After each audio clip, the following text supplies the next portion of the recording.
Bună, dragilor, și bine ați venit la o nouă citire. Dacă titlul te-a atras, înseamnă că ai aici cu siguranță un mesaj pentru tine. Îți mulțumesc pentru că mă urmărești, îți mulțumesc pentru că mi ești alături. Dacă vrei și tu astfel de citire, te invit oricând, cu drag, doar pe aplicația de tarot și astrologie, Cristina Zurpa, disponibilă atât pe iPhone cât și pe Android. Hai să vedem așadar ce mesaje au cărțile de tarot pentru tine, pentru casă, în curând, în viitor, ce nu știi pe neașteptate și ce o să te mire.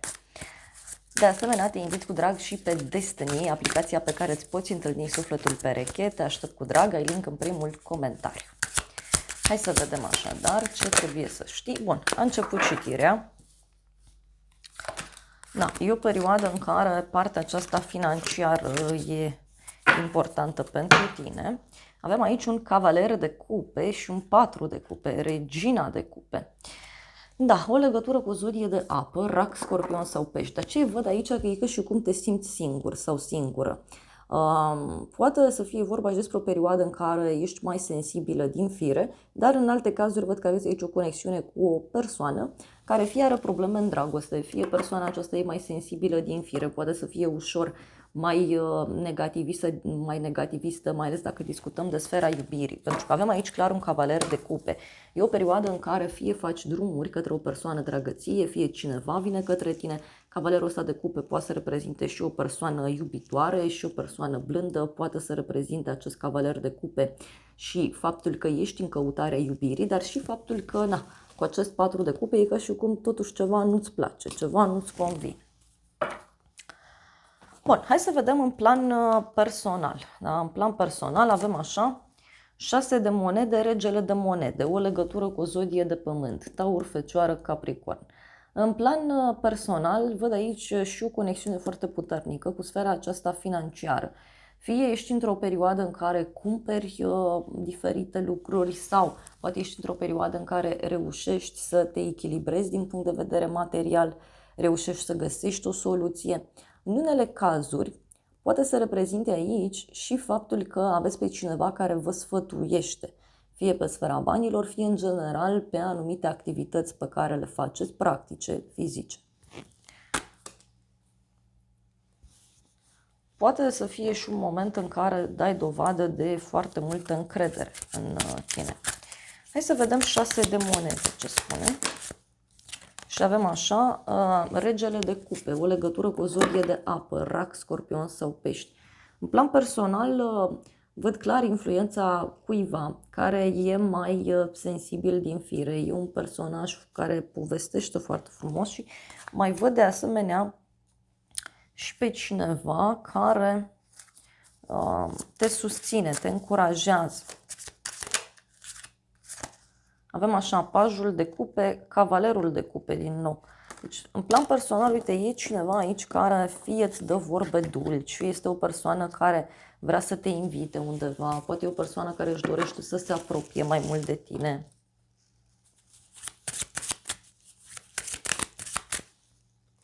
Și avem așa luna, o legătură cu zodia pești. Posibil persoana aceasta să fie în umbră. Adică tu să simți susținerea acestui om, doar că în același timp să nu dorească să știi acest lucru. În alte cazuri, văd că într-o perioadă de confuzie ai aici pe cineva care ți este alături. Și uite, avem asul de spade, ca și cum sunt reguli noi. Pentru casa ta avem asul de bâte, o bucurie pentru casa ta. Fie pentru unii discutăm despre un nou început, fie pentru unii discutăm cu asul de bâte despre o revelație, despre un moment în care începeți să vedeți lucrurile mai clar. Tot asul de bâte poate să reprezinte și o veste pe care urmează să o primiți și care poate să aprindă o atmosferă de petrecere în casă. Ok, avem așa, regina de bâte, judecata, o legătură cu o zodie de foc, berbec, leu, săgetător. Aici poate să fie și o veste mare de la o femeie importantă din familie, fie este o femeie foarte glumeață, pozitivă, energică, încăpățânată în același timp, dar și independentă, care ar putea să-ți dea o veste eliberatoare. În unele cazuri, e posibil ca această persoană să vă intre în casă, să vă intre în viață. Pajul de spade, 10 de spade. Da? Deci e ceva legat de un sfârșit.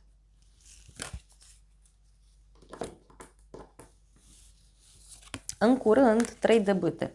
În curând văd aici o primă bucurie, o primă realizare, în curând poate să fie și o deblocare care apare și tot 3-ul de bâte poate să reprezinte și o zi de sărbătoare. Uite. Da? Totuși, avem aici așa: 7 de spade, 8 de spade, 9 de spade și 6 de monede. În curând. În legătură cu un blocaj, da, care este prezent în mintea ta de foarte mult timp, în legătură cu acel ceva tu primești veste. Sau pășești cu un pas înainte, dacă e să discutăm de deblocarea acestei situații. 6 de monede, 9 de spade. Da. Deci un oarecare stres aici. E un oarecare stres legat de sfera financiară pe care eu îl văd.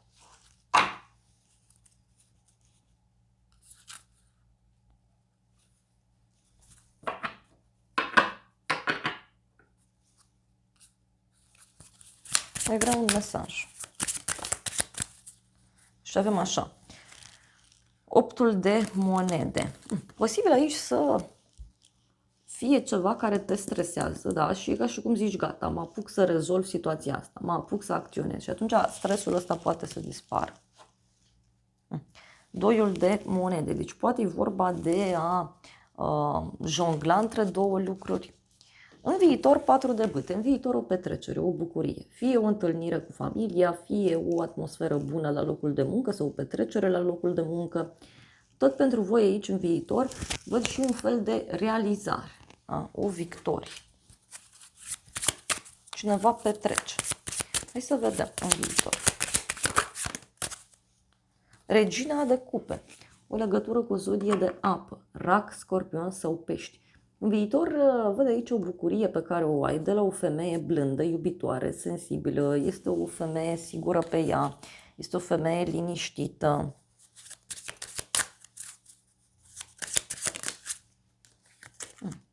Și avem 7 de cupe în viitor, deci niște opțiuni care apar.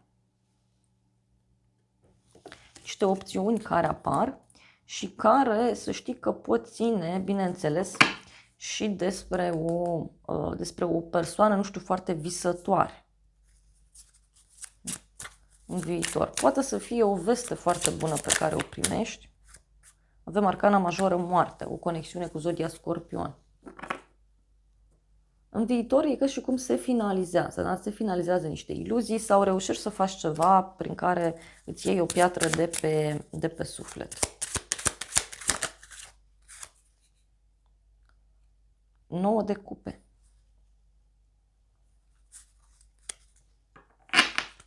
O bucurie mică. Da? E ceva care te împlinește și, uite, la fel, poate avea legătură cu un drum și cu o propunere. Dar avem și lumea, deci poate e ceva legat de sfera străinătății. Ce nu știi tu, 8 de monede, ce nu știi tu, undeva se lucrează intens sau cineva aici vrea să-ți propună ceva din punct de vedere financiar. Poate să fie și o activitate care este la locul de muncă și despre care tu nu știi. 5-ul de bâte. Ce nu știi tu e o agitație din punct de vedere profesional. Niște persoane sunt agitate, văd aici o oarecare... Uite, avem puterea, o legătură cu zodia Leu. Ce nu știi tu? Aici, cu puterea, poate avea legătură și cu o persoană care se luptă pentru putere, se luptă pentru o poziție.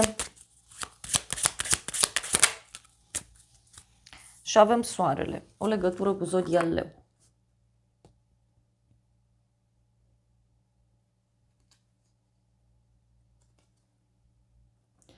Poate să fie o luptă de putere, nu știu, sau pentru unii poate să fie o problemă la locul de muncă, dar este o problemă fie la nivel de conducere, fie este vorba despre o problemă la nivel nu știu, parcă are legătură cu o petrecere, avem 9 de bâte. O persoană care e obosită, da? Sau cuiva, nu știu, cineva se îngrijorează în legătură cu o situație anume. Steaua, o legătură cu un vărsător și justiția. Ei, cuiva, nu știu, este teamă să nu fie prins, da? Sau un adevăr care s-a aflat și care acum, știu eu, pune pe cineva la zid. Ia să vedem despre ce este vorba.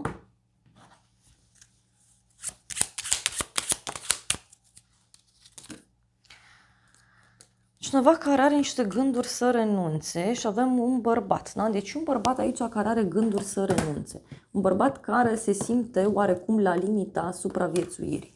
Cineva care nu știe cum anume să acționeze. Și uite, văd o persoană falsă.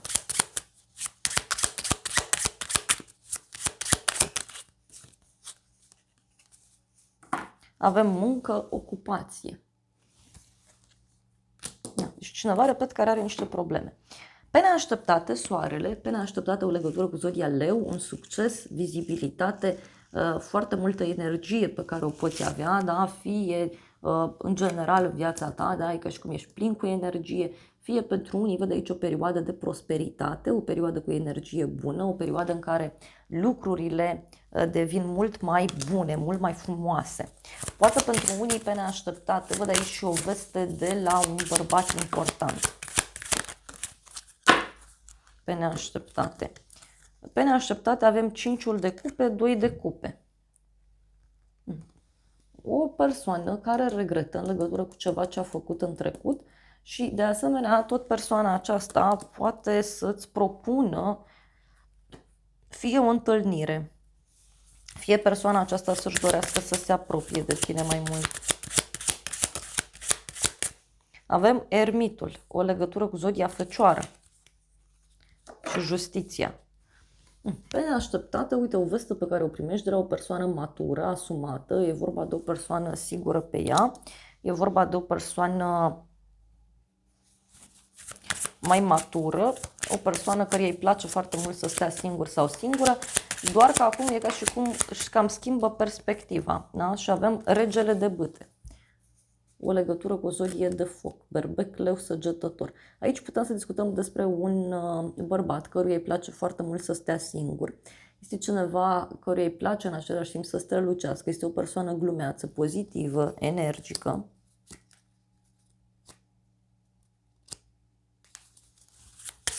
Mai vreau un mesaj. Cavalerul de monede.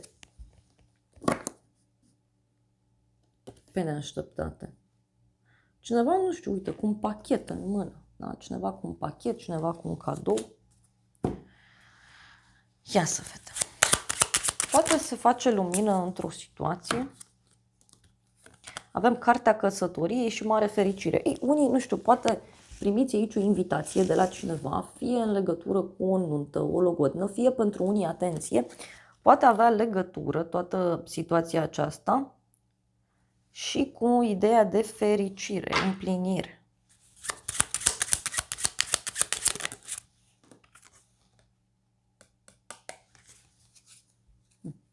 E o persoană care, știu eu, începe să devină corectă. Și ce o să te mire în toată povestea asta e faetonul, o legătură cu zodia Rac. O persoană determinată, o persoană mai războinică din fire, dar și o persoană foarte calculată. Omul acesta, femeia aceasta, da, reușește să găsească un echilibru. Este un personaj foarte bine calculat, dar poate să fie și un drum, da, care apare. Ia să mai vedem, avem așa, îndrăgostiții, împăratul și împărăteasa. Aoleu, o legătură cu zodia Taur, balanță, berbec, gemeni. Dragilor, surpriza aici are legătură, repet, cu o propunere. E o propunere legată de un drum, e o propunere legată de o revelație, e o propunere legată de poate chiar o căsătorie. Dar, repet, ce o să te mire, da, avem, uite, asul de cupe, da? Deci o poveste de iubire care poate să înceapă.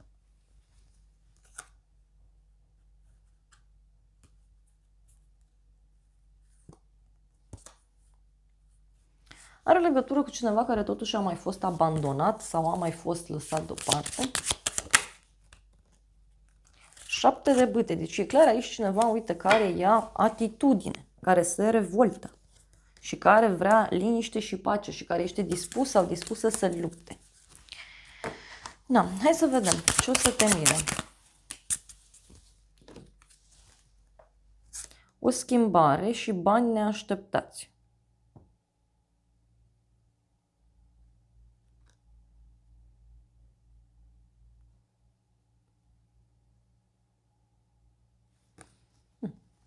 Poate cineva care își schimbă strategia sau cineva care schimbă modul de a aborda. Este o schimbare destul de mare aici care se propune.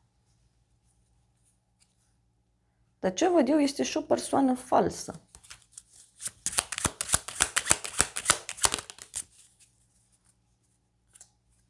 Avem aici un bărbat bogat și multă speranță. Poate cineva care are o speranță foarte mare și cineva care are o încredere foarte mare în forțele proprii. Cineva care are niște probleme aici. Dar vedeți că e cineva care nu e atât de sincer sau cineva care nu poate ascunde ceva, fie o rană pe care o are, fie persoana aceasta mai are ceva, da? Ce nu spune. Hai să vedem ce zice acest oracol. Și avem așa. Bărbatul, copilul și casă.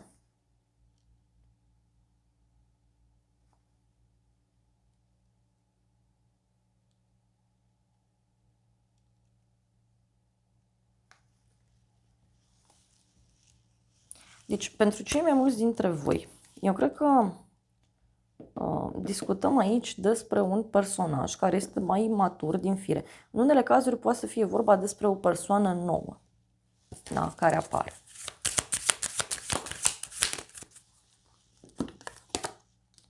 Și avem schimbare și o problemă de sănătate. Cineva care își schimbă planurile și are legătură cu o problemă de sănătate, un sfârșit. Uite, avem căsătorie și sfârșit. Poate cineva care trece prin niște momente complicate într-o relație undeva anume. Și ca și cum vine la tine, da, ca să ajuți. Da, dragilor, acestea au fost previziunile de această dată. Eu vă mulțumesc pentru prezență, vă îmbrățișez cu drag, sper din suflet să vă fie de folos informațiile și să ne revedem cu bine și data viitoare. Eu vă doresc să aveți parte de o zi sau de o seară cât mai frumoasă.